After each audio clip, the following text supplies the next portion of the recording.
எபேசியர் 2 எந்த வசனத்துல இருந்து பார்க்கணும் இப்போ? Very good. இப்போ எதுல இருந்து எது வரைக்கும் பார்க்கணும்? ஆமா, அதுதான் இப்போ நம்ம பார்க்க போறோம். 1ல இருந்து 10 வரைக்கும் என்ன இருக்குது? இல்ல டோட்டலா டைட்டில் என்னது? 1ல இருந்து 10 வரைக்கும் என்ன கண்டென்ட் அதுல? என்ன, எதை பத்திய உலகளாவிய கண்ணோட்டம்? நம்முடைய பாவ அல்லது மரித்த நிலைமையிலிருந்து ஜீவனுள்ள தேவனுடைய ஆலயமாக நம்மை மாற்றுகிற அந்த நிலைமை பற்றிய உலகளாவிய கண்ணோட்டம் முதல் 10 வசனங்கள்ல பார்க்குறோம். உலகளாவிய கண்ணோட்டத்தில் நம்ம மெயினாக பார்க்குற விஷயம் என்னன்னா, தனிப்பட்ட முறையில் நம்ம ஒவ்வொருவரையும், அது யூதரா இருங்க, அது கிரேக்கரா இருங்க, யாரா வேணா இருந்துருப்போம், தனிப்பட்ட முறையில் நம்ம ஒவ்வொருவரையும் கர்த்தர் எப்படி காப்பாத்தினாரு அப்படின்றது தான் முதல் 10 வசனங்கள்ல இருக்கு. அக்கிரமங்களிலும் பாவங்களிலும் மரித்த நிலைமையில இருந்து உன்னதங்களிலே அவரோடு கூட உட்கார செய்த அந்த டிரான்ஸ்ஃபர்மேஷன், கல்லறைக்குள்ள இருந்து உயிர்த்தெழுந்த இயேசு கிறிஸ்துவோடு கூட எல்லா வல்லமைகளுக்கும் மேலான நிலைமையில அவரோடு கூட உட்கார்ற அந்த உயர் பதவி, அந்த நிலை, அந்த டிரான்ஸ்ஃபர்மேஷன், அந்த மாற்றம் இயேசு கிறிஸ்துவினால் எப்படி நமக்கு கிடைத்தது அப்படின்றதுதான் முதல் 10 வசனங்களை நம்ம என்ன செய்யறோம், பார்க்குறோம். இப்போ 11ல இருந்து 22 வரைக்கும் என்ன பார்க்குறோம் அப்படின்னா, உடன்படிக்கையின் கண்ணோட்டத்தில் இந்த பார்வையை நம்ம என்ன செய்யறோம், பார்க்குறோம். ஏற்கனவே அது ரெண்டுத்தையும் நம்ம ஒப்பிட்டு படிச்சாச்சு. இப்போ ஒன்னா நம்ம என்ன செய்யறோம், படிக்கிறோம். இதுல நம்ம முதல் 10 வசனங்கள்ல என்ன பார்த்தோம் அப்படின்னா, கிருபை, இரக்கம், அன்பு. அதுல தேவனுடைய கிருபை இருக்குது இல்லையா, தேவனுடைய கிருபையினாலதான் விசுவாசிச்சோம், தேவனுடைய கிருபையினாலதான் ரட்சிக்கப்பட்டோம். கிருபையினாலதான் விசுவாசிச்சோம், கிருபையினாலதான் ரட்சிக்கப்பட்டோம். இந்த கிருபை தேவனால் உண்டான ஈவு, அது நம்மால் என்ன செய்யல, உண்டாகவில்லை அப்படின்றத நம்ம தெளிவாக பார்த்தோம். அதை பத்தி அவர் நமக்கு சொல்லும் போது நிறைய விஷயங்களை அதுல சொல்றாரு. நம்ம ஏற்கனவே அதெல்லாம் படிச்சுட்டு வந்ததுனால நம்ம சுருக்கமா அதை பார்த்துட்டு போயிட்டோம். ஆனா உன்னதங்களிலே அவரோடு கூட உட்காரவும் செய்தார் அப்படின்ற ஒரு வாசனத்தை நம்ம வாசிக்கிறோம். எங்க 6வது வசனம் வாசிங்க, 5, 6 வாசிங்க. அக்கிரமங்களில் மரித்தவர்களாய் இருந்த நம்மை கிறிஸ்துவுடனே கூட உயிர்ப்பித்தார், கிருபையினாலே ரட்சிக்கப்பட்டீர்கள்.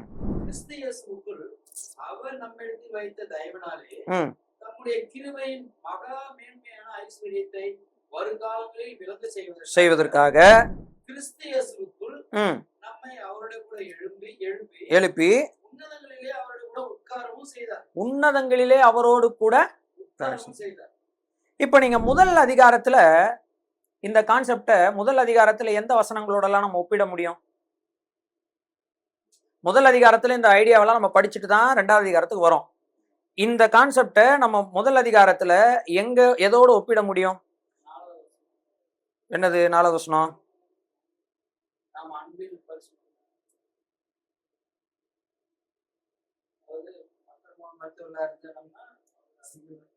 இல்ல, நான் சொல்றது இயேசு கிறிஸ்துவோடு கூட உயிரோடு எழுப்பி உன்னதங்களை அவரோடு கூட உட்காரவும் செய்தார்ன்ற கான்செப்ட எதோட ஒப்பிட்டு பார்க்க முடியும்? சரி, நேரம் ஜாஸ்தியாக நான் சொல்றேன். எபேசியர் 1வது அதிகாரத்துல நம்ம என்ன பார்க்கிறோம் அப்படின்னா, 15ல இருந்து 22 வரைக்கும் ஒரு பகுதி படிக்கிறோம். அந்த பகுதியில நாம விசுவாசிக்கிறவர்களாகிய நம்மிடத்தில் ஒரு வல்லமையை காண்பித்தாருன்னு வாசிக்கிறோமா? எந்த வசனத்துல வாசிக்கிறோம்? 15லயா? 19.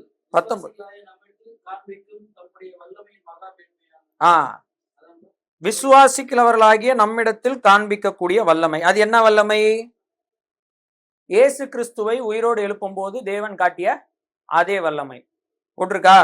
அதான் நம்ம படிச்சோம். நம்ம இயேசு கிறிஸ்துவ உயிரோடு எழுப்பும் போது என்ன வல்லமையை காண்பித்தாரோ தேவன், அதே வல்லமை யார்கிட்டையும் காமிக்கிறாரு? விசுவாசிக்கிறவர்களாகிய இயேசு கிறிஸ்துவை உயிரோடு எழுப்பும் போது என்ன வல்லமையை காமிச்சாரு அப்படின்னா, அவரை உயிரோடு எழுப்பி அவரை என்ன பண்றாரு? 21, 22, 23 பார்க்கும்போது என்ன வாசிக்கிறோம்? எல்லா துரைத்தனங்களுக்கும் அதிகாரங்களுக்கும் கர்த்தத்துவத்துக்கும். பாருங்க 19, 20 வாசிங்க.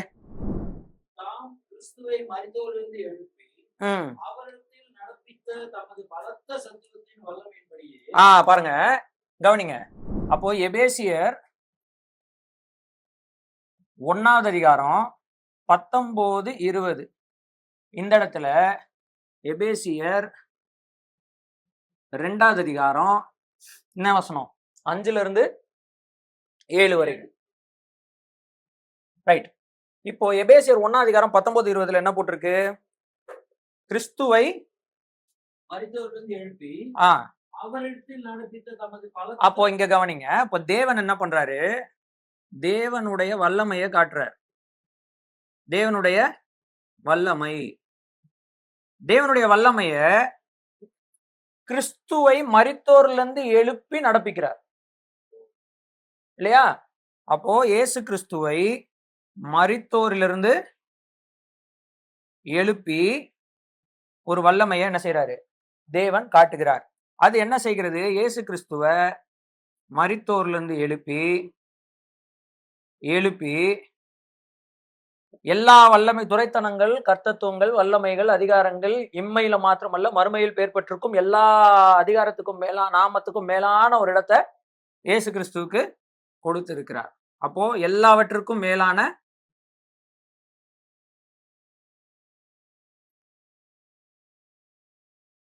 இயேசு கிறிஸ்துவ மரித்தோர்ல இருந்து எழுப்பி ஒரு உன்னதமான ஒரு உன்னதம், அதாவது எல்லாவற்றுக்கும் மேலான ஒரு நிலையை இயேசு கிறிஸ்து என்ன செய்கிறார்? தேவன் இயேசு கிறிஸ்துவுக்கு தருகிறத நம்ம பார்ப்போம். இயேசு கிறிஸ்து அந்த நிலைமைக்கு உயர்கிறார். பாக்குறோமா? அந்த வல்லமையை யார் இடத்துல காண்பிக்கிறார்னு போட்டிருக்குது? இதே வல்லமை, இதே தேவனுடைய வல்லமைய விசுவாசிக்கிறவர்களாகிய நம்மிடத்தில்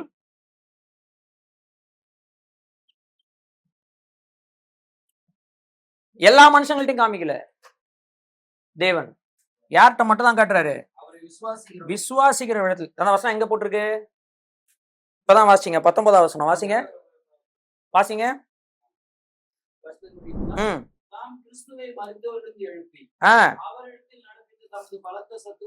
வல்லமையின் படியே நம்மிடத்தில் போதும். இப்போ அவரிடத்தில் அதே வல்லமையின்படியே விசுவாசிக்கிறவர்களாகிய நம்மிடத்தில் காண்பிக்கும் தம்முடைய வல்லமையின் மகா மேன்மையான ஐஸ்வர்யம் வருங்காரங்கள் விளங்க செய்கிற அப்படின்னு போடும் இல்லையா? அப்ப கவனிங்க, இயேசு கிறிஸ்துவின் இடத்தில் காண்பித்த அதே வல்லமையை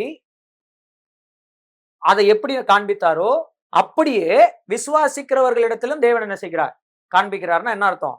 இந்த விசுவாசிக்கிறவர்களையும் தேவன் என்ன செய்யறாருன்னா உயிரோடு எழுப்பி உன்னதங்கள்ல இயேசு கிறிஸ்துவோடு கூட என்ன செய்யறாரு? உட்கார செய்கிறார்ன்றத முதல் அதிகாரத்தையே சொல்லிடுறாரு. அந்த இடம் எப்படிப்பட்ட இடம்ன்றத தெளிவா சொல்றாரு. துரைத்தனங்கள், அதிகாரங்கள், எல்லா கர்த்தத்துவங்கள், எல்லாவற்றுக்கும் மேலான ஒரு அதிகாரம், எல்லாவற்றுக்கும் மேலான வல்லமை அப்படின்றது, எல்லாவற்றுக்கும் மேலான ஒரு ஸ்தானம், ஒரு இடம் அப்படின்றத அங்க என்ன செய்யறாரு? எக்ஸ்பிளைன் பண்றாரு. புரிஞ்சுதுங்களா? இதை நம்ம முதல் அதிகாரத்துல படிச்சிட்டோம் இல்லையா? எல்லாரிடத்திலும் இதை காண்பிக்கல. விசுவாசிக்கிறவர்களிடத்தில், விசுவாசிக்கிறவர்களாகிய நம்மிடத்தில் அப்படின்ற வார்த்தையை அவர் பயன்படுத்துறாரு. இந்த இடத்துல நம் அப்படின்ற வார்த்தையை பயன்படுத்துறாரு. விசுவாசிக்கிறவர்களாகிய எங்களிடத்தில் பயன்படுத்தல, நம் விசுவாசிக்கிறவர்களாகிய நம்மிடத்தில் அப்படின்ற வார்த்தையை பயன்படுத்துறாரு. இது ரொம்ப முக்கியம். இதுல யூதன் டிஃபரன்ஸ் இல்ல, கிரேக்கர்னு டிஃபரன்ஸ் இல்ல. புரியுதுங்களா? விசுவாசிக்கிறவர்களாகிய நம்மிடத்தில். இப்ப எபேசியர் 2வது அதிகாரம் 5:7. எபேசியர் 2வது அதிகாரம் 5:7 என்ன வாசிக்கிறோம்? ஆக்சுவலி 1ல இருந்தே பார்க்கலாம், பட் நம்ம 5:7 மட்டும் தான் மேட்டர். ஆனா அதை ரெண்டுத்தையும் படிக்கலாம். வாசிங்க. பாருங்க, அங்கே திரும்ப ரெஃபர் பண்றாரு. இப்ப இந்த விசுவாசிக்கிறவர்கள் இருக்காங்க இல்லையா, இவங்க என்ன பண்றாங்க? ஆக்சுவலி விசுவாசிக்கிறவர்கள் எங்க இருந்தாங்க?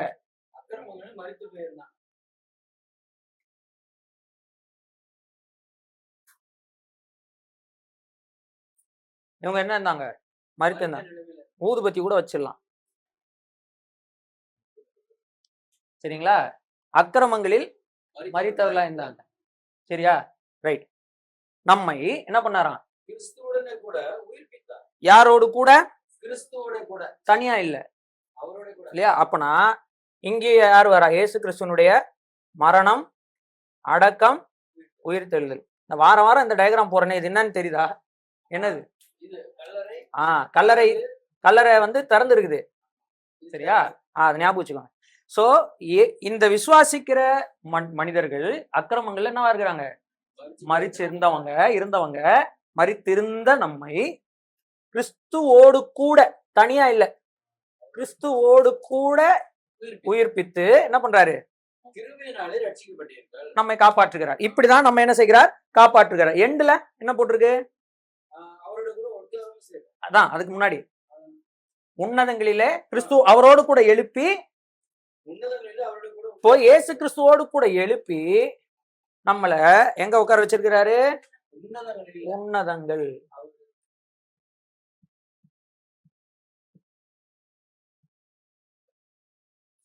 உன்னதங்களிலே அவரோடு கூட உட்கார செஞ்சு. இப்ப நீங்க என்ன பண்ணணும்னா, உங்ககிட்ட பேனா நோட்டு இருந்ததுன்னா உங்க பைபிள்ல எபேசியர் 2ஆம் அதிகாரம் 5-7 கோடு போட்டு எபேசியர் 1:19-20 என்ன செய்யணும்? இணைக்கணும்.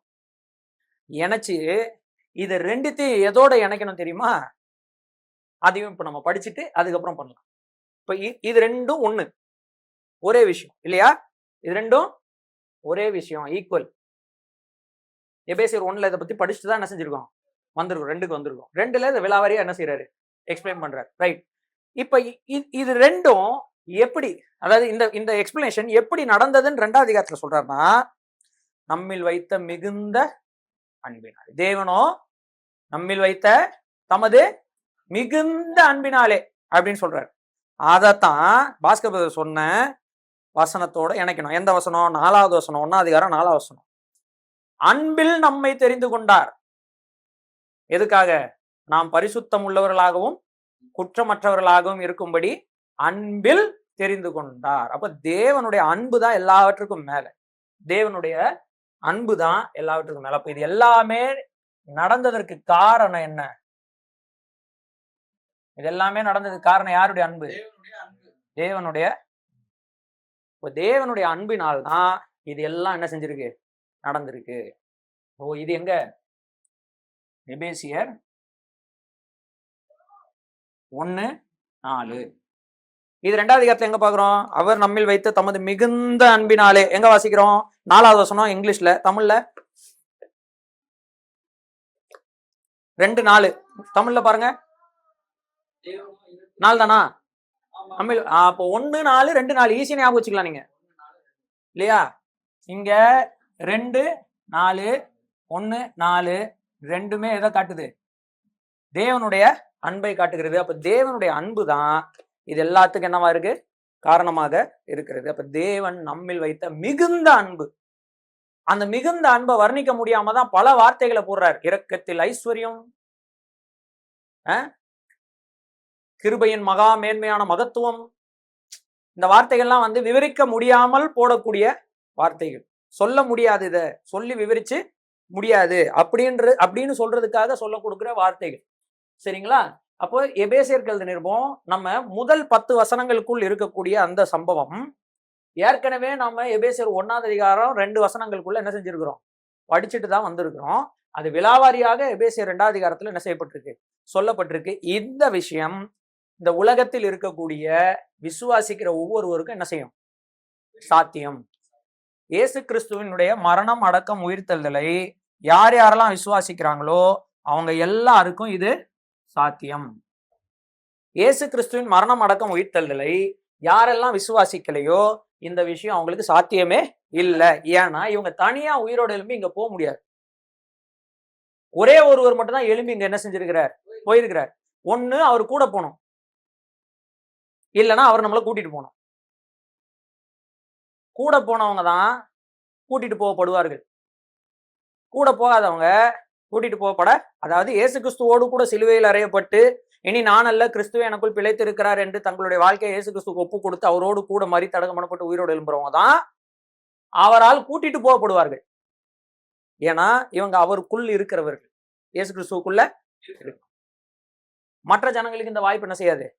கிடைக்காது. ஏன்னா அவங்க எந்திக்கவே இல்லையே. எந்திரிச்சாதானே கூட்டு போக முடியும். இவங்க எல்லாம் எந்திரிச்சிருக்காங்க, ஏன்னா அவங்க விசுவாசிகள். அப்ப எதனால ரட்சிக்கப்படுறோம்? விசுவாசத்தினால ரட்சிக்கப்படும். ஓகேவா? இதை தான் நம்ம வந்து முதல் 10 வசனங்களுக்குள்ள இது வரைக்கும் நம்ம படிச்சிருக்கோம். சரி, இப்போ நான் இதை அழிக்கிற கேப்ல 11 22 வரைக்கும் தெளிவா வாசிங்க. அந்த மைக் எடுத்துக்கோங்க. 11 22 வரைக்கும் நல்லா கவனமா தெளிவா வாசிங்க. ஆனபடியினாலே முன்னே மாம்சத்தின்படி புறஜாதியா இருந்து மாம்சத்தில் கையினாலே செய்யப்படுகிற விருத்த சேதனம் உடையவர்களால் விருத்த சேதனம் இல்லாதவர்கள் எண்ணப்பட்ட நீங்கள் அக்காலத்திலே கிறிஸ்துவை சேராதவர்களும் இஸ்ரவேலருடைய காணியாட்சிக்கு புறம்பானவர்களும் வாக்குத்தத்தத்தின் உடன்படிக்கைகளுக்கு அந்நியரும் நம்பிக்கை இல்லாதவர்களும் இவ்வுலகத்தில் தேவனற்றவர்களுமாய் இருந்தீர்கள் என்று நினைத்துக் கொள்ளுங்கள். முன்னே தூரமாயிருந்த நீங்கள் இப்பொழுது கிறிஸ்து இயேசுவுக்குள் கிறிஸ்துவின் ரத்தத்தினாலே சமீபமானீர்கள். எப்படி எனில் அவரே நம்முடைய சமாதான காரணராக்கி இருதிறத்தாரையும் ஒன்றாக்கி பகையாக நின்ற பிரிவினையாக நடிச்சுவரை தகர்த்து சட்டத்திட்டங்களாகிய நியாய பிரமாணத்தை தம்முடைய மாம்சத்தினாலே ஒழித்து இருதிறத்தாரையும் தமக்குள்ளாக ஒரே புதிய மனுஷராக சிருஷ்டித்து இப்படி சமாதானம் பண்ணி பகையை சிலுவையினால் கொன்று அதனாலே இருதிறத்தாரையும் ஒரே சரீரமாக தேவனுக்கு ஒப்புரவாக்கினார். அல்லாமலும் அவர் தூரமாயிருந்த உங்களுக்கும் சமீபமாய் இருந்த அவர்களுக்கும் சமாதானத்தை சுவிசேஷமாக அறிவித்தார். அந்தபடியே நாம் இருதிறத்தாரும் ஒரே ஆவியினாலே பிதாவினிடத்தில் சேரும் சிலாக்கியத்தை அவர் மூலமாய் பெற்றிருக்கிறோம். ஆகையால் நீங்கள் இனி அந்நியரும் பரதேசிகளுமாய் இராமல் பரிசுத்தவான்களோட ஒரே நகரத்தாரும் தேவனுடைய வீட்டாருமாய் இருந்து அப்போஸ்தலர் தீர்க்கதரிசிகள் என்பவர்களுடைய அஸ்திபாரத்தின் மேல் கட்டப்பட்டவருமா இருக்கிறீர்கள். அதற்கு இயேசு கிறிஸ்து தாமே மூளைக்கல்லா இருக்கிறார். சரி, இப்போ இந்த பகுதியில 2 நம்பர் தான் வாசிக்கிறோம். அது என்னென்ன நம்பரு?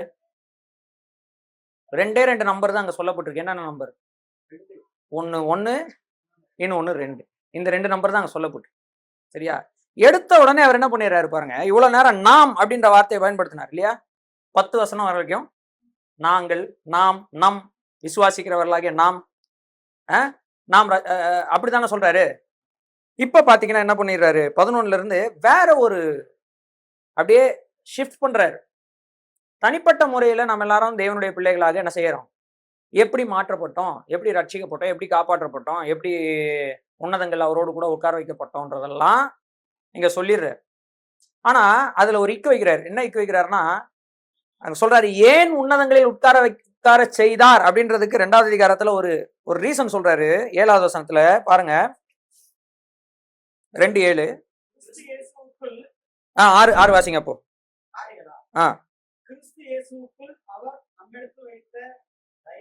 தயவினாலே கிருபையின் மகா மேன்மையான ஐஸ்வர்யத்தை, அதாவது இன்னும் கரெக்டா சொல்ல போனா, சாதாரணமா சொல்ல போனா, தேவனுடைய கிருபை எவ்வளவு பெருசுன்றத வரும் காலங்களில் என்ன செய்யணும்? விளங்க செய்யணும். வருங்காலங்கள் இதை யாருக்குன்னா நம்ம படிச்சுட்டோம். முற்காலங்கள், வருங்காலங்கள்னா என்னன்றத படிச்சுட்டோம். நமக்கு தெரிஞ்சிச்சு தேவனுடைய கிருபை எவ்வளவு பெருசுன்னு. ஆனா இனி வருங்காலங்களில் ஒரு விஷயம் நடக்க போகுது. என்ன நடக்க போகுது? புதிய வானமும் புதிய பூமியும் தோன்ற போகுது. இந்த புதிய வானம் புதிய பூமிக்கு ஒரு கூட்டத்தார் மட்டும்தான் போறாங்க. அதாவது அங்க வாழ போறாங்க. இன்னொரு கூட்டத்தார் அங்க என்ன செய்ய போறது இல்ல, வாழ போறது இல்ல. ஆனா அவங்க வேற ஒரு இடத்துல இருக்க போறாங்க. தேவன் இல்லாத ஒரு இடத்துல என்ன செய்யறாங்க? இருக்க போறாங்க. கரெக்டா? இப்ப தேவனுடைய கிருபையை இனி வரும் காலம் முழுவதும் விளங்க செய்ய போறாரு. யாருக்கு? யாருக்கு விளங்க செய்யணும்? அதாவதுங்க, ஒரு 50 வருஷம் 60 வருஷம் இல்ல 70 வருஷம் 80 வருஷம் அதிகபட்சம் 120 வருஷம் இந்த உலகத்துல வாழ்ந்த ஒரு மனுஷன் தேவனுடைய அன்பை ஏற்றுக்கொள்ளாம போனா, தேவனுடைய கிருபை எவ்வளவு பெருசுன்னு இங்க ஏற்றுக்கொள்ளாம போனா, தேவனுடைய கிருபை எவ்வளவு பெருசு அப்படின்றத அவன் விளங்குவதற்கு எத்தனை வருஷங்கள் ஆக போகுது? நித்தியம் எடுக்க போகுது. அப்ப நினைச்சா கூட அவனால எங்க வர முடியாது? தேவனுடைய கிருபையினுடைய ஐஸ்வர்யத்தை, ஐயோ இது நான் என்ன பண்ணிட்டேன், மிஸ் பண்ணிட்டேனே எத்தனை வருஷம் கவலைப்பட போறான்? நித்திய நித்தியமா. அது பாருங்க, அதான் சொல்றேன். ஏன்னா அவருடைய கிருபை அவ்வளவு மேலானது. அந்த வேல்யூவை புரிஞ்சுக்கலன்னா அவன் நித்திய நித்தியமா அந்த வேல்யூவை புரிஞ்சுக்கிட்டே இருக்க போறான். ஒவ்வொரு நாளும் புரிய ட்ரை பண்ணுவான். ஆனா ஒவ்வொரு நாளும் அவன் எவ்வளவு முடிச்சாலும், எத்தனை ஆயிரம் வருஷம் ஆனாலும் அவனால தேவனுடைய கிருபைக்குள்ள என்ன செய்ய முடியாது, வரவே முடியாது. இதை நல்லா நம்ம புரிஞ்சுக்கணும். ஏன்னா இது ஏதோ நமக்கு கிடைச்சிச்ச ஸ்லாக்கியம், நம்ம மட்டும் இப்படி வாழ்ந்துட்டா நல்லா இருக்குமா? யோசிச்சு பாருங்க. நீ நம்ம கூட இருக்கிறான், அக்கான்றாங்க, தங்கச்சின்றாங்க, அண்ணன்றாங்க, தம்பின்றாங்க, அத்தன்றாங்க, மாமான்றாங்க, உறவினர்களா, நண்பர்களா நம்மளோட பழகுறாங்கல்ல. இவங்கெல்லாம் நம்ம கூட இல்லாம அவங்க மட்டும் அங்க இருந்துகிட்டு வேதனையும் அழுகையும் பற்கடிப்பும் உள்ள இடத்துல உட்காந்துக்கிட்டு நித்திய நித்தியமா அவங்க கிருபையை பத்தி யோசிச்சு பார்த்தாலும் அவங்களால வர முடியாது அப்படின்ற ஒரு சிச்சுவேஷனுக்குள்ள அவங்க போக கூடாதுன்னு நீங்க நினைச்சீங்கன்னா, இந்த கொஞ்ச நாட்களை பயன்படுத்தி நீங்க என்ன பண்ணணும், அவங்களை எப்படியாவது கிறிஸ்துவனுடைய அன்பையும் கிருபையும் புரிய வைக்கிறதுக்கு உங்களுடைய வாழ்க்கையில நீங்க என்ன செய்யணும்? வார்த்தையில மட்டும் முயற்சி செஞ்சா பத்தாது. உங்க வாழ்க்கையில அதை நீங்க என்ன செய்யணும்? முயற்சி. உங்களால் முடிஞ்ச வரைக்கும், ஏன்னா கர்த்தர் உங்களுக்கு ஒவ்வொரு நாளும் கூட்டி கொடுக்க உங்க குடும்பத்துல இருக்க ஒவ்வொருவரையும் காப்பாற்றுறதுக்கான வேலையை, உங்க சுற்றி இருக்கிற ஜனங்களை காப்பாற்றுறதுக்கான வேலையை, நம்ம எந்த சொசைட்டில கர்த்தர் நம்மளை வச்சிருக்கிறோம் அந்த சொசைட்டியை காப்பாற்றுறதுக்கான வேலையை நம்ம ஈடுபட்டுக்கிட்டே என்ன செய்யணும், இருக்கணும். அதுக்காக தானே வாய்ப்பு நமக்கு என்ன செஞ்சிருக்காரு, கொடுத்துருக்காரு. இல்லைன்னா உன்னதங்கள் அவரோட உட்கார வச்சார், அப்படியே நம்மளை கூட்டு போயிட்டு இருக்கலாமே இல்லையா? அப்போ பாருங்க, தேவனுடைய கிருபைய நம்மை கொண்டு, யாரை கொண்டு? நம்மை கொண்டு இந்த உன்னதங்களை உயிரோடு எழுப்பி உன்னதங்களை உட்கார வச்சார் இல்லையா, அவங்களை கொண்டு தேவனுடைய கிருபையை வருங்காலங்களில் என்ன செய்ய போறாராம், விளங்க செய்ய போறாரு ஒரு கூட்டத்துக்கு. அந்த கூட்டம் வந்து மெஜாரிட்டி, அந்த கூட்டத்தோட எண்ணிக்கை தான் அதிகம். ஒரு திரள் கூட்டத்துக்கு விளங்க செய்ய போறார். பாரு, என்னுடைய நீதினா என்ன, என் கிருபனா என்ன, என் அன்புனா என்ன, என் இறக்கனா என்ன. உன் கூட வாழ்ந்துட்டு இருந்தவன் தான், உன்ன மாதிரியே இந்த உலகத்துல பிறந்தவன் தான். ஆனா அவன் விசுவாசிச்சான், இன்னைக்கு என்னோட என்ன செய்யறான், இருக்கிறான். இதுதான் என்னுடைய கிருபை. இந்த அன்பை தான் நீ வேணான்னு சொல்லிட்ட அப்படின்றதான் அவனுக்கு என்ன செய்வாரு, விளக்க வச்சுட்டு போய் எத்தனை வருஷம் அவனால வரவே. ஏன் தேவன் அப்படி பண்றாருன்னா, அதுதான் அவருடைய கிருபையினுடைய மகா மேன்மையான ஐஸ்வர்யம். அவ்வளவு பெருசு அவருடைய கிருபை. நித்திய நித்தியமா புரிஞ்சுக்க ட்ரை பண்ணாலும் புரிஞ்சுக்க முடியாத அளவுக்கு பெரிய கிருபைய ஒரு கூட்டத்துக்கு விளங்க செய்ய போறாரு. விசுவாசிக்காத அந்த கூட்டத்திற்கு விளங்க செய்ய போறாரு. அந்த கூட்டத்துக்கு மட்டும் விளங்க செய்யல, அவங்களோடு கூட இன்னொரு கூட்டமும் அங்க இருக்க போகுது. ஆக்சுவலி அவங்களுக்காக உண்டாக்கப்பட்ட இடம். அந்த கூட்டம் யாரு? இஸ்ரவேலருக்காக நரகம் உருவாக்கப்பட்டது. அப்புறம் நமக்காக நரகம் உருவாக்கப்பட்டது. நான் நரகத்தை தானே கேட்டுக்கிட்டு இருக்கேன். நீங்க இப்ப இவ்வளவு நேரம் ஒரு கூட்டம் எதை நினைச்சிட்டு இருக்கீங்க, எங்க வாழ போறேன்? அந்த கூட்டத்துக்கு மட்டும் இல்ல, இன்னொரு கூட்டத்துக்கும் விளங்க செய்ய போறாரு. அவங்களுக்காக தான் அந்த இடத்தையே உருவாக்குனாருன்னு சொன்னேன். அந்த கூட்டம், அது அவங்களுடைய இடத்துலதான் மனுஷங்க போறாங்க. அந்த கூட்டம் யாரு?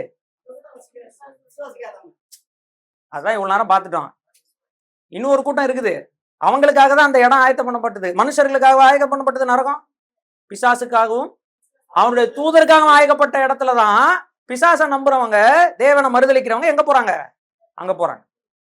இப்ப அந்த மக்களுக்கு மட்டும் காமிச்சா பத்தாது, யாருக்கும் விளங்க செய்யணும், அவனுக்கும் விளங்க செய்யணும் அப்படின்னு பைபிள்ல எழுதியிருக்கா? எழுதியிருக்கு. நம்ம அது 3வது அதிகாரத்துக்கு போகும்போது படிக்கலாம்.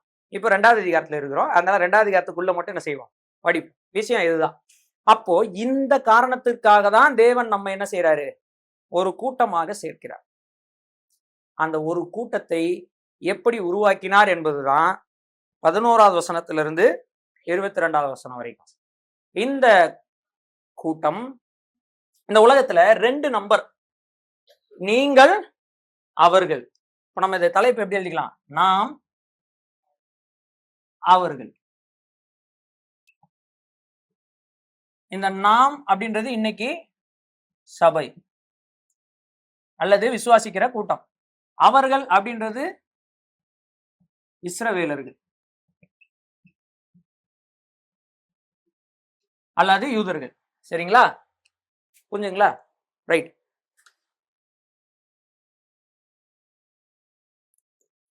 சரி, இப்போ இந்த பகுதியை வாசிப்போம். 11வது வசனம். ஆனபடியினாலே ஆ முன்னே மாம்சத்தின்படி போதாதையாய் இருந்து ரைட். இந்த சபையாரை குறித்து போட்டிருக்கு. இந்த சபையாருன்னு சொல்லும் பொழுது இன்னைக்கு இஸ்ரவேலும் சபையில் இருக்கிறது. அதாவது இஸ்ரவேல இருந்து ரட்சிக்கப்பட்டவங்க எங்க இருக்கிறாங்க? சபையில இருக்கிறாங்க. இயேசு கிறிஸ்து விசுவாசிகள் எல்லாம் சபையில இருக்கிறாங்க. இந்த கூட்டத்தாரை குறித்து சொல்லி இருக்கு, முன்னே நீங்கள் என்னவா இருந்தீங்க? மாம்சத்தின்படி போதாதையாரா இருந்து புற இனத்தார். அப்பனா இவங்க அது என்ன புற இனத்தார்? புற இனத்தார்னா யூதர் அல்லாதவர்கள். அப்படி என்ன சிறப்பு இவர்களுக்கு? புற வெளியான, இவர்களை விட்டு வெளியே இருக்கக்கூடிய இனத்தார் அப்படின்றதான் அர்த்தம் இல்லையா? புறன்னு அர்த்தம் ஃபாரினர்ஸ், ஸ்ட்ரேஞ்சர்ஸ். அப்போ சொந்த ஜனங்கள்லாம் இருந்தவங்க யாரு? இஸ்ரவேல். அப்போ இவங்க சொந்த ஜனம், சொந்த இனத்தார். அப்படி போடலாமா? நாம புற இனத்தார்னா இவங்க யாரு? சொந்த இனத்தார். சொந்த இனத்தார்னா யாருக்கு சொந்தமான இனத்தார்? தேவனுக்கு சொந்தமான இனத்தார். எங்க பாக்குறோம்? யாத்ராகமத்துல தேவன் சொல்லுகிறார். சொல்றாரா இல்லையா? பாருங்க, யாத்ராகமம்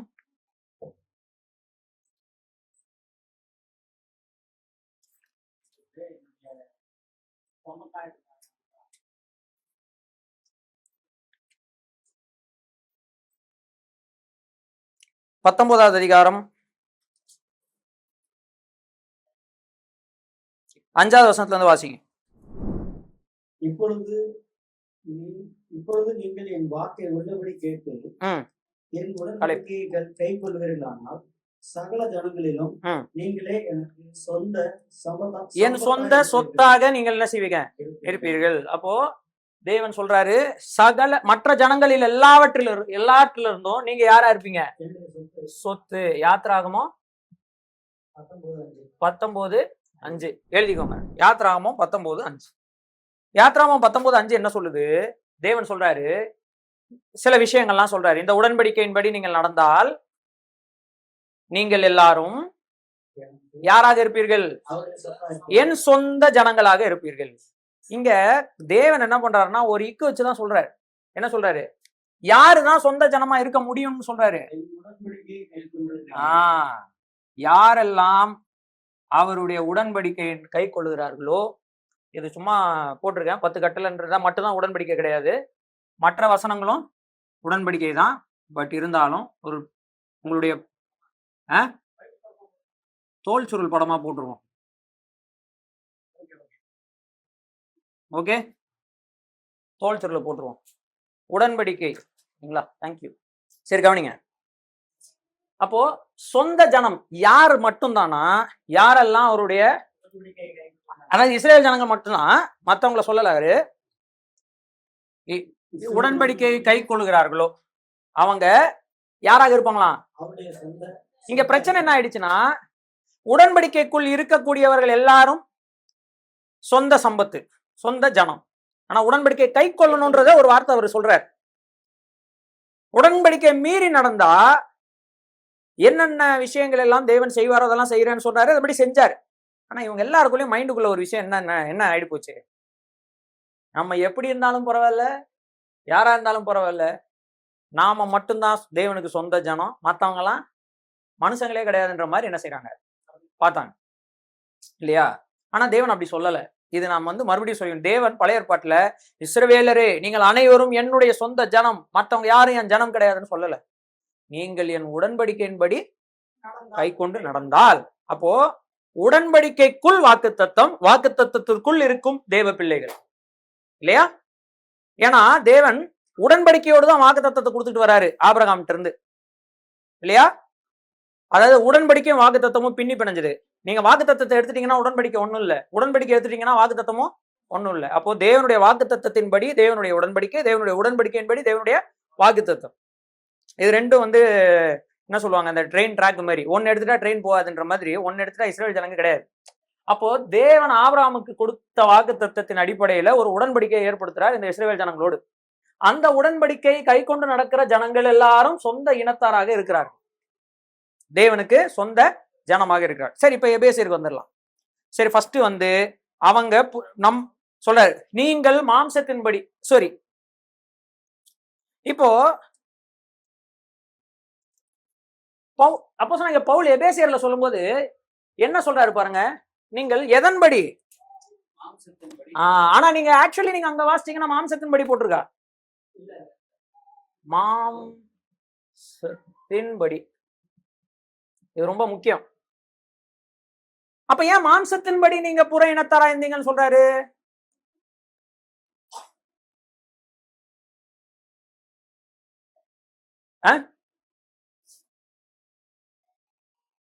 அது புரிஞ்சுக்க அடுத்து போலாம், வாசிங்க அடுத்து. ஆனபடியாலே முன்னே மாம்சத்தின்படி புறஜாதியா இருந்து மாம்சத்தில் கையினாலே இப்ப புரிஞ்சதா ஏன் அந்த மாம்சத்தின்படி என்ற வார்த்தையை போடுறாரு? மாம்சத்தின்படி கையினால் செய்யப்படுகிற விருத்த சேதனம் உடையவர்கள், விருத்த சேதனம் உடையவர்களால் இந்த பக்கம் விருத்த சேதனம் இல்லாதவர்கள். நாம் விருத்த சேதனம் இல்லாதவர்கள். அவர்கள் விருத்த சேதனத்தை எதுல பண்றாங்க? அதனாலதான் அப்படி சொல்ற. புரிஞ்சுதுங்களா? நம்ம மாம்சத்தின்படி என்ன பண்ணல? இந்த விருத்த சேதனம்ன்றது எதற்கு அடையாளம்? போடுறா ஜஸ்ட் மிஸ்ரா காலில் குத்திருக்கும்டா, தெரியல, அது ஒரு ஸ்க்ரூ ஷார்ப்பா இருக்கு. விருத்த சேதனம் எதுக்கு அடையாளம்? இவங்க வாக்குத்தத்தம் பண்ணப்பட்ட சந்ததி தான் அப்படின்றதுக்கு அடையாளம். இப்போ அந்த நாட்கள்ல புறஜாதி ஆகிய இஸ்ரவேல் இல்லாத யாராவது கர்த்தரை விசுவாசித்து வந்தாங்கனாலும் அவங்க என்ன செய்யப்பட வேண்டியதா இருக்கு? அப்போ அவங்க தேவனுடைய பிள்ளைகள் என்பதற்கு சரீரத்தில் ஒரு அடையாளம் உடையவர்களாக என்ன செய்ய வேண்டியிருக்கு? சுத்த வேண்டியிருக்கு. அப்போ விருத்த சேதனம் உடையவர்கள் அவர்கள் நம்ம என்னன்னு சொல்றாங்க? விருத்த சேதனம் இல்லாதவர்கள் சொல்றாங்க. அப்ப என்ன சொல்ல வராங்கன்னா, எங்களுக்கு மட்டும்தான் வாக்குத்தத்தம் சொந்தம், நாங்க மட்டும்தான் இந்த உடன்படிக்கைக்கு சொந்தம் அப்படின்னு இவங்க சொல்றது எல்லாமே எதை பேஸ் பண்ணி இருக்குது அப்படின்னா மாம்சத்தின்படிதான் இருக்கிறது. ஆனா தேவன் அப்படி பார்க்கவில்லை. தேவன் அப்படி பார்க்கவில்லை. மாம்சத்தின்படிதான் இவங்க எல்லாமே பேசுறாங்க. அவங்க விருத்த சேதனம் பண்ணப்பட்ட அந்த விஷயத்தை வச்சுதான் அவங்க என்ன செய்யறாங்க? இது எல்லாவற்றையும் அவர்கள் பேசக்கூடியவர்களாக இருக்கிறாங்க. புரிஞ்சுதுங்களா? ஆனா தேவன் விருத்த சேதனத்தை வச்சு ஒரு மனுஷன் நீ என்னுடையவன், நீ என்னுடைய நல்ல அப்படின்னு என்ன செய்யறது இல்ல, சொல்றது இல்ல. அப்படி எங்கேயுமே அவர் என்ன செய்யல, சொல்ல. தேவனை பொறுத்தவரைக்கும் விருத்த சேதனம் என்பது விசுவாசத்தினாலே வரக்கூடிய நீதிக்கு அடையாளமா இருந்துச்சு அப்படின்னு ரோமர்ல என்ன செஞ்சிருக்கு, சொல்லியிருக்கு. ஆமாவா இல்லையா? இப்பதானே படிச்சுட்டு வந்தோம். எந்த அதிகாரத்துல இருக்கு பாங்க. ரோமர் 4வது அதிகாரம் 11 இருந்து வாசிங்க. ஆக்சுவலி 9ல இருந்து வாசிக்கணும். 9ல இருந்து 12 வரைக்கும் வாசிங்க. இந்த வாக்கியம் விருத்த சேதனம் உள்ளவனுக்கு மாத்திரம் வருமோ? எந்த பாக்கியம்? அதாவது நீதி, தேவனுடைய நீதி, தேவனுடைய நீதி. விருத்த சேதனம் இல்லாதவனுக்கு வருமோ? ஆபிரகாமுக்கு விசுவாசம் நீதியாக எண்ணப்பட்டது என்று சொல்லுகிறோமே, அது எப்பொழுது அவனுக்கு அப்படி எண்ணப்பட்டது? விருத்த சேதனம் இல்லாதவனா இருந்த போதோ, விருத்த சேதனம் இல்லாதவனா இருந்த போதோ, விருத்த சேதனம் இல்லாதவனா இருந்த அப்போ இருந்த போதல்ல, விருத்த சேதனம் இல்லாதவனா தெளிவா சொல்றார். தேவன் ஆபிரகாமை நீதிமான் ஆக்கியது விருத்த சேதனம் செஞ்சதுக்கு அப்புறம் கிடையாது. விருத்த சேதனம் செய்வதற்கு முன்பதாகவே விசுவாசத்தை பேஸ் பண்ணி தேவன் ஆபிரகாமுக்கு நீதியை வழங்கிவிட்டார். நீதிமான் என்று அறிக்கை செய்து விட்டார். ஆபிரகாம் தேவனை விசுவாசித்தான், அது அவனுக்கு நீதியாக எண்ணப்பட்டது என்கிற வசனம் ஆபிரகாம் விருத்த சேதனம் பண்ணப்படுவதற்கு முன்பதாகவே தேவன் என்ன செஞ்சாரு, வந்துட்டார். அப்போ விருத்த சேதனத்துக்கும் ரட்சிப்புக்கும் என்ன இல்ல, சம்பந்தம் இல்ல. விருத்த சேதனுக்கும் நான் தேவனுடைய ஜனம்னு சொல்றதுக்கு என்ன இல்ல, சம்பந்தம் இல்ல. ரட்சிக்கப்பட்ட அனைவரும் தேவனுடைய பிள்ளைகள் அப்படின்ற கேட்டகரி கன்ஃபார்ம் ஆயிடுது. ஆக்சுவலி முதல்ல விருத்த சேதனம் பண்ணப்பட்டது ஈசாக்கா இஸ்மவேலா? இஸ்மவேல் வம்சத்துல இயேசு கிறிஸ்து வராரு இல்ல? இஸ்மவேல் தான் ஆபிரகாமுடைய வாக்குத்தத்தின்படி சந்ததியா? இல்ல. அப்போ வாக்குத்தத்தின்படி இஸ்மவேல் தான் முதல்ல விருத்த சேதனம் பண்ண போறான் ஆபிரகாமுக்கு அப்புறம். கரெக்டா? அப்ப பாருங்க, விருத்த சேதனத்தை வச்சு அவங்க பெருமை பாராட்ட முடியாது அங்கேயே. ஆனா அவங்க பெருமை பாராட்டிட்டு இருக்காங்க. என்ன பெருமை பாராட்டுறாங்க? விருத்த சேதனம் உள்ளவர்களால் விருத்த சேதனம் இல்லாதவர்கள் என்று எண்ணப்பட்ட நீங்கள்ன்றது ஒரு இன்சல்ட். சொந்த இனத்தார் நீங்க எல்லாம் புற ஜாதிகள் என்று சொல்வது ஒரு இன்சல்ட்.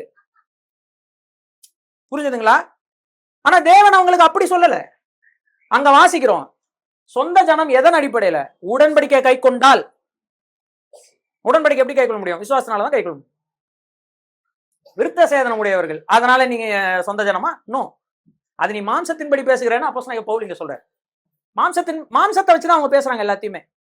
ஆனா நம்ம ரோமர்ல வாசிக்கிறோம், விருத்த சேதனம் பெறுவதற்கு முன்பதாகவே ஆபிரகாம் விசுவாசத்தினால தேவனுடைய பிள்ளையா என்ன செஞ்சான்? மாறிட்டான். இப்ப எக்ஸ்பிளைன் பண்றாரு பாருங்க, 11 இருந்து வாசிங்க. மேலும் விருத்த சேதனம் இல்லாத காலத்தில் அவன் விசுவாசத்தினாலே அடைந்த நீதிக்கு முத்திரையாக விருத்த சேதனமாகிய அடையாளத்தை பெற்றான். அப்போ விருத்த சேதனம் எதுக்கு அடையாளமா இருக்குன்னா, ஒரு மனுஷன் விசுவாசிச்சா தேவனுடைய மனுஷனா ஆக முடியுன்றதுக்கு அடையாளமா விருத்த சேதனம் இருக்கு. விருத்த சேதனத்தினால நான் தேவனுடைய பிள்ளைன்றதுக்கு அடையாளமா இல்ல. விசுவாசிச்சா நீ தேவனுடைய பிள்ளையா மாற முடியும், நீ தேவனுடைய நீதியை பெற்றுக்கொள்ள முடியும்ன்றதுக்கு அடையாளமா தான் விருத்த சேதனம் கொடுக்கப்பட்டது. ஆனா இவங்க அதை உள்டாவா என்ன செஞ்சாங்க? மாத்திட்டாங்க. அடுத்து வாசிங்க.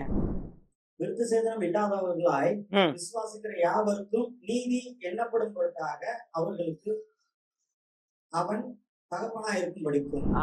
விருத்த சேதனத்தை பெற்றவர்களாய் மாத்திரமல்ல, நம்முடைய தகப்பனாகிய ஆபிரகாம் விருத்த சேதனம் இல்லாத காலத்தில் அடைந்த விசுவாசமாகிய அடிச்சுவடுகளில் நடக்கமாய் இருக்கும் படிக்கும் அடையாளத்தை பெற்றார். அப்போ ஆபிரகாமுக்கு அந்த அடையாளத்தை தேவன் தந்தது. அந்த அடையாளம் வச்சிருக்கிற எல்லாரும் தேவனுடைய பிள்ளைகள், அந்த அடையாளம் வச்சில்லாதவங்கள தேவனுடைய பிள்ளைகள் அல்ல என்பதற்காகவோ, அல்லது அந்த அடையாளம் வச்சிருக்கவன் மட்டும்தான் உடன்படிக்கைக்கு சொந்தக்காரன், அந்த அடையாளம் இல்லாதவன் எல்லாம் உடன்படிக்கை சொந்தக்காரன் இல்லைன்றதுக்காகவோ இல்ல. அந்த ஒரு மனுஷன் தான் இந்த உலகத்தில் இருக்கிற எல்லா மனிதர்களுக்கும் விசுவாசிகளுக்கு தகப்பனா என்ன செய்யறான்? இருக்கிறான். ஏன்னா அவன் விசுவாசத்தினாலே தேவனுடைய நீதியை பெற்றுக்கொண்டான். அதற்காக ஒரு அடையாளத்தை அவன் மேல தேவன் வச்சுட்டு, பாத்துக்கடா இவன் தான் விசுவாசத்தின் தகப்பன். இவனை மாதிரி யாரெல்லாம் இந்த உலகத்துல விசுவாசிக்கிறீங்களோ விருத்த சேதனம் பெறணும்ன்றது அவசியம் இல்ல, விசுவாசிக்கிறா எல்லாருமே யாரா முடியும் அப்படின்றதுக்கு ஒரு அடையாளம் வேணும்ல ஒருத்தன். அந்த அடையாளம் தான் விருத்த சேதனம். அது யாருக்கு கொடுத்தாரு? ஆபிரகாம். ஆனா எபேசியருக்கு வரும்போது ஐடியாவே மாறி இருக்கு. எபேசியருக்கு வரும்போது ஐடியாவே மாறி இருக்கு. இஸ்ரவேல் ஜனங்கள்லாம் என்ன நினைக்கிறாங்க? மாம்சத்தின்படி அவங்க சிந்திக்கிறாங்க. என்ன சிந்திக்கிறாங்கன்னா, சரி அப்போ என்ன எண்ணப்பட்ட நீங்கள். அடுத்து வாசிங்க.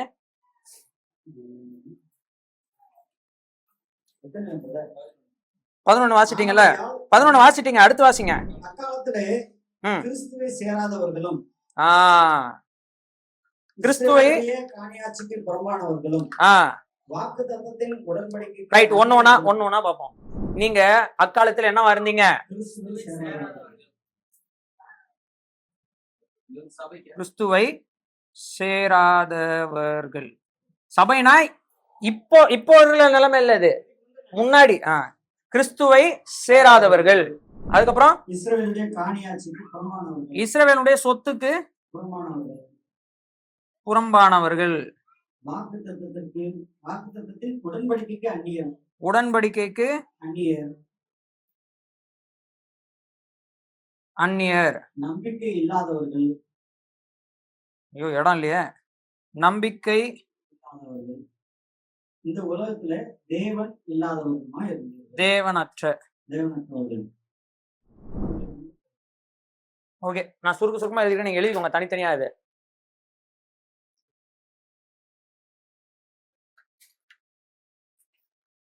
இவங்களை குறிச்சு இங்க எழுதல, சரி, இப்போ இவர்கள் கிறிஸ்துவை சேராதவர்கள்ன்றதுக்கு என்ன அர்த்தம்னா, இவங்க கிறிஸ்துவை சேர்ந்தவர்களா இருந்தாங்க, நாம கிறிஸ்துவை சேராதவங்களா இருந்தோம் அப்படின்ற அர்த்தம் இல்ல. அதாவது விசுவாசத்தின் அடிப்படையில இல்ல. இது எல்லாமே எதன் அடிப்படையில?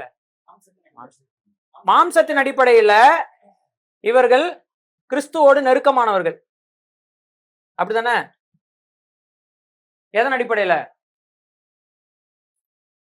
பவுல் சொல்றாரு இல்ல, மாம்சத்தின்படி கிறிஸ்துவும் இவர்களில் பிறந்தாரே, இவர் என்றென்றைக்கும் சோத்தரிக்கப்பட்ட சர்வத்திற்கும் மேலான தேவன் அப்படின்னு இஸ்ரவேல் ஜனங்களை குறித்து சொல்றாரு இல்லையா? அப்போ கிறிஸ்துவோடு நெருங்கியவர்கள் எப்படி? மாம்சத்தின்படி. ஏன்னா மாம்சத்தின்படி கிறிஸ்து யார்? எந்த சந்ததியில வராரு? இஸ்ரவேல் சந்ததியில தான் யார் வரா? இயேசு கிறிஸ்து பிறக்கிறார். அதனால மாம்சத்தின்படி இது எதுவுமே ஆவிக்குரிய நிலைமையில அல்ல. ஆவிக்குரிய நிலைமையில நம்ம இதை பார்க்க கூடாது. மாம்சத்தின்படின்றது ரொம்ப முக்கியமான வார்த்தை. மாம்சத்தின்படி இஸ்ரவேல் ஜனங்கள் யாரா இருந்தாங்க? கிறிஸ்துவோடு நெருங்கியவர்களாக இருந்தார்கள். ஏன்னா மேசியா என்கிற ஒருவர் அவர்களில் வருவார், அவர்கள் இருந்து தான் அவர் உதிப்பார். அந்த நட்சத்திரம் யாக்கோபுல இருந்து உதிக்கும் பிலேயாம் சொல்றாரு. சரியா? யாக்கோபு சொல்றாரு யூதா கோத்திரத்துல என்ன நடக்கும்? செங்கோல் அவனை விட்டு என்ன செய்யாது? நீங்காது. பவுல் சொல்றாரு இல்லையா புதிய ஏற்பாட்டுல, மாம்சத்தின்படி கிறிஸ்துவும் இவர்களில் பிறந்தாரே. அப்போ மாம்சத்தின்படிதான் இதெல்லாமே நம்ம பார்க்கணும். கிறிஸ்துவை சேராதவர்கள்னா அப்ப இவங்கெல்லாம் கிறிஸ்துவை சேர்ந்தவர்கள் அப்படின்னு அர்த்தம் இல்லை. ஆக்சுவலி அவங்க தான் கிறிஸ்துவை நிராகரித்தவர்கள். ஆனா கிறிஸ்துவோடு மாம்சத்தின்படி அவங்க நெருங்கியவர்கள். எப்படி பார்க்கலாம்? யோவான்ல சொல்லியிருக்கு, அவர் தமக்கு சொந்தமானதிலே வந்தார். சொந்தமானது ஏற்றுக்கொள்ள நெக்ஸ்ட். ஆனா இவங்க மாம்சத்தின்படி இவங்க தான் மேசியாவுக்கு நெருக்கமானவர்கள். என்ன வந்த மேசியாவை மேசியான்னு ஒத்துக்கலையே தவிர, இப்ப கூட நீங்க மேசியாவை பத்தி பேசுனீங்கன்னா அவங்களுக்கு மேசியாவை ரொம்ப பிடிக்கும். ஆனா வந்த இயேசுவை மேசியான்னு என்ன செய்யல, வேற ஒரு மேசியா வரப்போறாருன்னு வெயிட் பண்ணுகிறாங்க. ஆக்சுவலி அவங்க வேதத்தில் எழுதப்பட்டிருக்கிற மேசியா வந்தாயிடுச்சு, அது அவங்களுக்கு தெரியல. இதுதான் விஷயம். ரைட். அப்போ கிறிஸ்துவோடு மாம்சத்தின்படி நெருங்கினவங்க யாரு? அவங்க. சரி, அவங்களுக்கு தான் இந்த உலகத்துல தேவன் என்ன பண்றாருன்னா ஒரு காணி ஆட்சியை தர்றாரு, ஒரு சொத்தை என்ன செய்கிறார்? கொடுத்து இது உங்களுது அப்படின்னு சொல்லி கொடுக்குறாரு மாம்சத்தின்படி. அந்த சொத்துக்கு நம்ம யாரு? அந்நியர்கள். அப்போ இவங்க சொந்தக்காரர்கள். எதுக்கு? நிலம். காணியாட்சின்றது நிலம். ஒரு நிலப்பரப்ப தேவன் அவங்களுக்கு என்ன செய்யறாரு? தருகிறார். நம்ம அதுக்கு புறம்பானவர்கள். சரியா? அதுக்கு அடுத்து போட்டு உடன்படிக்கைக்கு அந்நியர். ஏற்கனவே சொன்ன மாதிரி உடன்படிக்கை யாரோட ஏற்படுத்தினாரு? இவர்களோட தான் ஏற்படுத்தினாரு. அதனால நாம உடன்படிக்கைக்கு அந்நியர். அதுக்கப்புறம் நம்பிக்கை அற்றவர்கள். அவங்களுக்கு ஒரு நம்பிக்கை இருக்குது. என்ன நம்பிக்கை? அந்த உடன்படிக்கையின் வார்த்தையின் அடிப்படையில் மேசியா வருவார், எங்களை விடுவிப்பார், எங்களை காப்பாற்றுவார் அப்படின்ற நம்பிக்கை அவங்களுக்கு இருக்கு. ஆக்சுவலி அங்க மனுக்குலத்தையே காப்பாற்றுவார்ன்றது இருக்குது. ஆனா அவங்க அவங்கள மட்டும் தான் நினைச்சுப்பாங்கன்னு வச்சுக்கோங்களேன். அதனால அவங்களுக்கு நம்பிக்கை இருக்கு. அதுக்கப்புறம் அவங்களுக்கு தேவன் இருக்கிறார். அவங்களுடைய பேர்லயே யார் இருக்கா? தேவன் இருக்கிறார். இஸ்ராயேல். ஏல்னா என்னது? தேவனோடு. தேவன் இல்லையா? தேவனோடு போராடி மேற்கொண்டவன்றதுதான் என்ன அர்த்தம்? இஸ்ராயேல். அவங்களுடைய பேர்லயே தேவன் இருக்கிறார். அவர்களோடு தேவன் இருந்தார், அவர்களோடு இருக்கிறார், இன்றென்றும் இருப்பார். நம்ம தேவன் அற்றவர்களா இருந்தோம். காரணம் தேவன் நம்மை நிராகரித்ததுனால அல்ல, நாம் தேவனை நிராகரித்ததுனால. நீங்க இது எல்லாத்துலயும் நீங்க பாருங்களேன். இது இந்த லைன் இருக்குல்ல, புற இனத்தார். ராகாப் யாரு? ஆனா ராகாப்புடைய வம்சத்துலதான் யாரு வரா? அவ எப்படி அங்க போனா? விருத்த சேதனம் இல்ல. விருத்த சேதனம் இல்ல. விருத்த சேதனம் இல்லாத காலேப்பினுடைய மூதாதையர். காலேப் யாரு? யூதா கோத்திரத்துக்கு வரானா? வந்துடுறானா? யூதா கோத்திரத்துக்குள்ள வந்துடுறான்ல. கேனாசின் புத்திரன். யூதா கோத்திரத்துக்கு எப்படி வரான்? விசுவாசத்தினால. மாம்சத்தின்படியா? விசுவாசத்தினால. கிறிஸ்துவை சேராதவர்கள், இயேசு கிறிஸ்துவுக்கு நமக்கு சம்பந்தமே இல்லை. அவங்க இயேசு கிறிஸ்துவோடு மாம்சத்தின்படி நெருங்கியவர்கள். ஆனா இங்க நீங்க ராகாப் எடுத்துக்கோங்க, ரூத் எடுத்துக்கோங்க இல்லையா? ஏன் பத்சேபால் யாரு? யாருடைய மனைவி? உரியா யாரு? ஏத்தியன். அவன் அப்ப புறஜாதி குடும்பம். வரலையா? மாம்சத்தின்படியா? விசுவாசத்தினால. அதுக்கடுத்து உடன்படிக்கைக்கு அந்நியர். இப்ப நான் மேல சொன்ன எல்லாருமே இதுக்குள்ள என்ன செய்யறாங்க? இந்த உடன்படிக்கைக்குள்ள வராங்க. எப்படி வராங்க? விசுவாசத்தினால வராங்க. நம்பிக்கை இல்லாதவர்களா இருந்தாங்க, இங்க வந்தாங்க, நம்பிக்கை அவங்களுக்கு கிடைச்சது. தேவன் அற்றவர்களா இருந்தாங்க. ரூத் சொன்னதுதான், உன் தேவன் வந்தாங்களா இல்லையா? அப்போ மாம்சத்தின்படி இந்த பிளவு இருக்குது.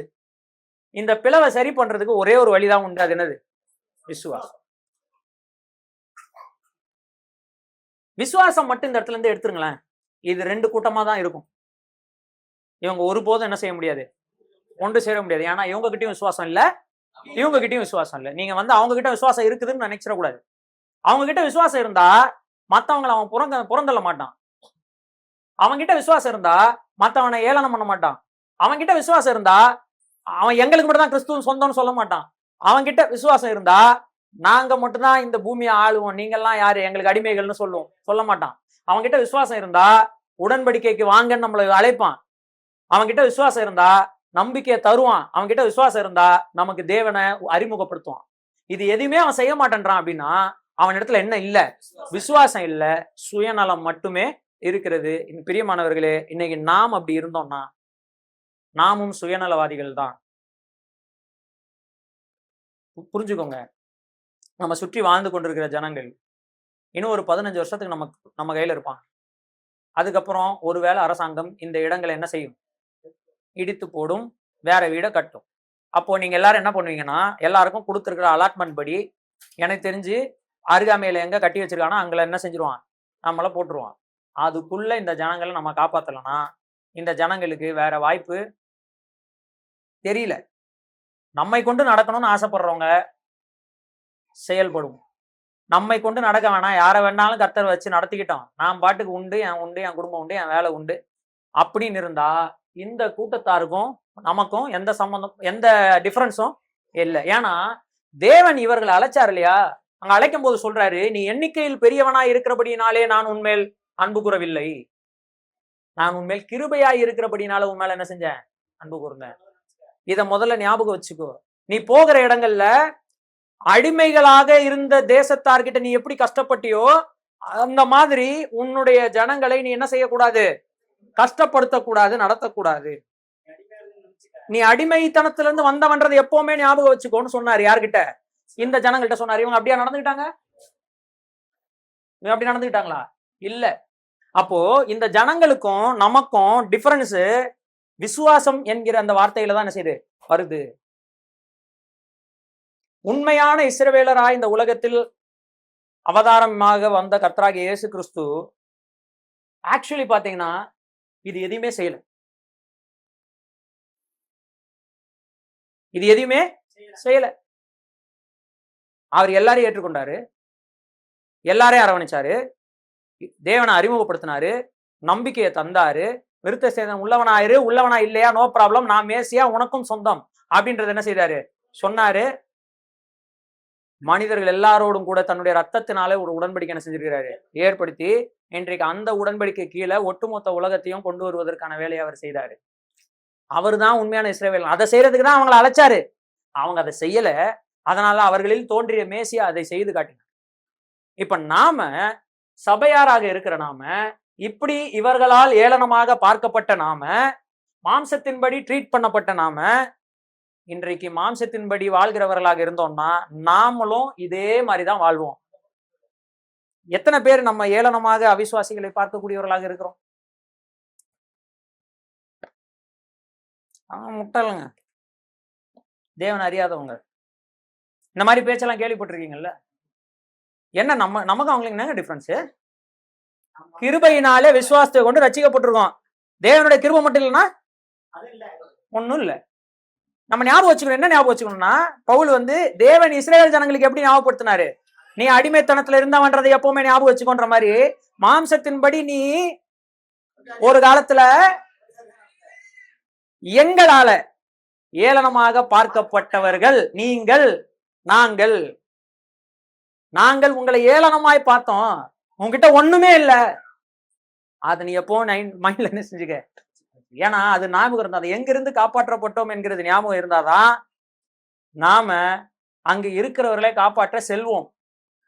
யோசேப்பு குழிக்குள்ள இருந்த அனுபவம் இல்லாம இருந்து அந்த நாட்டிற்கான பிரதமரா மாறி இருந்தானா நிச்சயமாக அவங்க அண்ணன்கள் என்ன பண்ணிருக்க மாட்டான்? ஏத்திருக்க மாட்டான். அந்த அனுபவம் அவனுக்கு மைண்டில் இருந்துகிட்டே இருக்கு. நானும் அடிமையா இருந்து வந்தவன் தான், அதனால என்னை நம்பி அண்டி வருகிறவர்களுக்கு நான் அடிமைப்படுத்த கூடாது. அது சகோதரலா இருந்தாலும் சரி, சுற்றி இருந்த எல்லா தேசத்தாருமா இருந்தாலும் சரி, எல்லாருக்கும் ஆகாரம் கொடுத்தான் இல்லையா? தன் சகோதரர்கள் மட்டும் தான் ஆகாரம் கொடுத்தான்னு போட்டிருக்கா பைபிள்ல? அவனை நம்பி வரக்கூடிய எல்லாருக்கும் என்ன பண்ணான்? ஆகாரம் கொடுத்தான். நம்ம என்ன பண்றோம்? பைபிள் ஸ்டடியை விட்டுருங்க, கடைசி இந்த 2 நிமிஷம் கொஞ்சம் யோசிச்சு பார்ப்போம். நம்ம என்ன பண்ணிட்டு இருக்கோம் இந்த ஊர்ல? எல்லாருக்கும் தனித்தனியா பிரச்சனை இருக்கதான் செய்யுது. எவ்வளவு நாளைக்கு அந்த பிரச்சனையோடய போராடிக்கிட்டே இருக்க போறீங்க? சரி, என்னைக்காவது அந்த பிரச்சனை விட்டு வெளில வர முடியும்னு நினைக்கிறீங்களா? ஒரு பிரச்சனை விட்டு வெளில வந்தா இன்னொரு பிரச்சனை வாசப்படியிலே நிக்குது, வெயிட் பண்ணிட்டு இருக்கு. லைனா ரேஷன் கடையில் நிக்கிற கியூ மாதிரி இருக்குது. ஒன்னுத்துக்கு நீங்க டோக்கன் கொடுத்து அமிச்சிங்கன்னா அடுத்த லைனா வந்து நிற்கும். ஆமாவா இல்லையா? இதுதானே உண்மை. வேதனையில இருந்து யாரும் தப்ப முடியாதானே? எப்படியும் வேதனைப்படுறதுன்னு ஆயிப்போச்சா இல்லையா?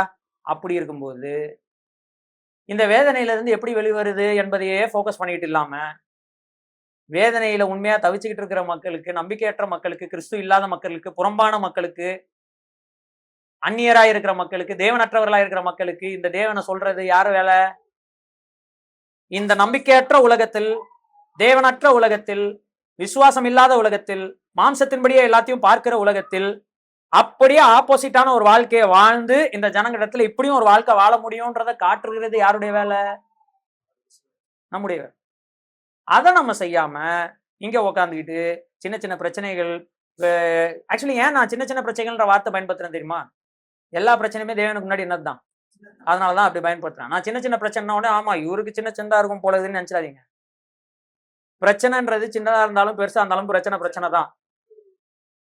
ஒரு ஆளுக்கு குண்டூசினால குத்துனா வலி தாங்க முடியாது, இன்னொரு ஆளுக்கு கடப்பாறையை வச்சு குத்துனா வலி தாங்க முடியாது.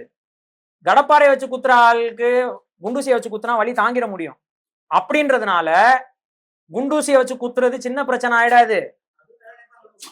சொல்றது புரியுதா இல்லையா? அவங்களுடைய சகிப்புத்தன்மை கேட்டார் போல வேதனையோட அளவு மாறும். ஆனா எல்லாருக்கும் என்ன உண்டு? வேதனைகள் உண்டு. நம்ம இதுல போக்கஸ் பண்ணிட்டு என் வாழ்க்கை, என் குடும்பம், என் பையனை நல்லா படிக்க வைக்கணும், என் பொண்ணை நல்லா படிக்க வைக்கணும், என் குடும்பத்தை நல்லா பாத்துக்கணும், என் வாழ்க்கையை நல்லா பாத்துக்கணும், நாளைக்கு சாப்பாட்டுக்கு நல்லதா வாங்கி கொடுக்கணும், என் குடும்பத்துல இருக்கவங்க எல்லாரும் சரி பண்ணணும், இப்படியே பார்த்துட்டு இருக்கிறது கொஞ்சம் அப்படி ஒதுக்கி வச்சுட்டு, என் குடும்பத்தை இது வரைக்கும் கர்த்தர் நல்லா தான் பார்த்துட்டு வர்றாரு. நீங்க பார்க்கலனாலும் கர்த்தர் பார்த்துக்க போறாரு. நீங்க நினைச்சிட்டு இருக்கீங்களா நம்ம இந்த உலகத்துல இருக்கிறதுனால தான் நம்ம குடும்பத்தை நல்லா பாத்துக்கிறோம்னு? எத்தனையோ குடும்பம் அந்த உலகத்துல இருக்கு. தகப்பன் இல்லாத, தாய் இல்லாத எவ்வளவு பேர் இந்த உலகத்துல இருக்காங்க. எல்லாரையும் கர்த்தர் போஷிக்கல. கர்த்தர் சொல்றாரு, ஆகாயத்துல இருக்க காக்காவை பார்த்து பாருப்பா, அவைகளை பிழை பூட்டாத பரம்பிதா உங்களை அவைகளை பிழை பூட்டுகிற பரம்பிதா உங்களை பிழை பூட்ட மாட்டாரா? அப்போ நம்ம என்ன நினைச்சுக்கிறோம்னா நம்ம தான் எல்லாமே என்னமோ, நம்ம இல்லைன்னா இந்த உலகத்துல எதுவுமே ஆடாது அசையாது அப்படின்னு நினைச்சிட்டு இருக்கோம். கிடையாது.